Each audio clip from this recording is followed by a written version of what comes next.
We had previously looked at the process through which people naturally gravitated towards replacing an invisible God with one that they could feel and touch. An entity that was a physical representation of the forces that impact them in their daily lives. Foremost amongst these forces were the solar deity, the worship of the sun, which can be found throughout most of recorded history in various forms. Abraham, as the symbolic first Jew, recognized that these are mere creations, they have no free will, and eventually the zeitgeist of ascribing and glorifying these creations became codified in the Aseret HaDibrot, commandment number 2.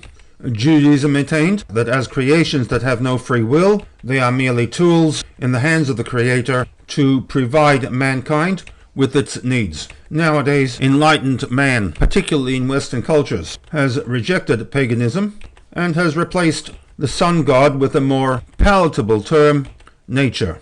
The Rebbe in the SICHAH proceeds to present a much more subtle form of AVODAH ZARRA, that just as we need to reject the deification of the tools that God uses to interact with man in the form of the mazalot, there are also counterparts of an intermediary that come in a non-physical format. And here things begin to become somewhat murky.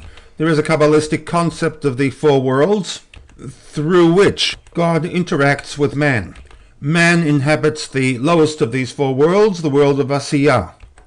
Beyond Asiyah is the world of Yetzirah, and beyond that, the world of Briyah. In the Kabbalistic model, human beings are located in the world of Asiyah, Malachim, the world of Yetzirah, Nishamot, the world of Briyah, sometimes referred to as Gan Eden, the highest of the four worlds, one that is closest to God in terms of revealed Kedusha, the world that is intrinsically connected to HaKadosh Baruch Hu, is that of Atzilut, Tzilut, connected to the word Etzel, close by. And in the Kabbalistic model, God's energy, God's Kedusha, is channeled into the world of Atzilut, from there to the world of Bria and the Nishamot, from there into the world of Yetzirah, and hence we have references in the texts where Malachim are sent into the fourth world on a particular shlichut. And herein we have a more subtle form of AVODAH ZARRA, namely that just as attributing to the mazalot a degree of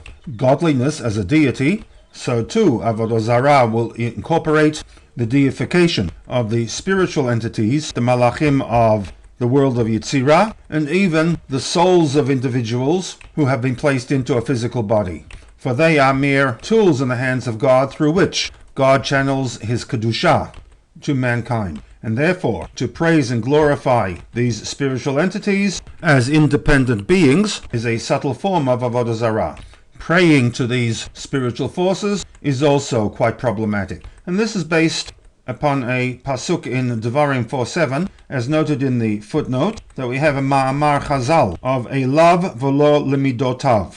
One is required to pray only to him, God, but not to his midot. The drush extends from Devarim 4:7, when Moshe, in the first of his 3 addresses to the nation prior to his death, challenges the nation to find a religious ideology comparable to monotheism. Kimi goy gadol asher lo Elohim krovim elav. Where is the nation that has a God but has an intimate two-way relationship, Hashem Elokeinu, as the God of the Jews? In that b'chol kore'enu elav, that we may call out in prayer to him, expecting a response. And it is upon this elav that we have the Maimer Chazal. Elav, one must pray to God alone and not to his midot. The midot are the intermediaries, and in fact not just angels and neshamot of the 2 middle worlds, shezehu benogea atzilut.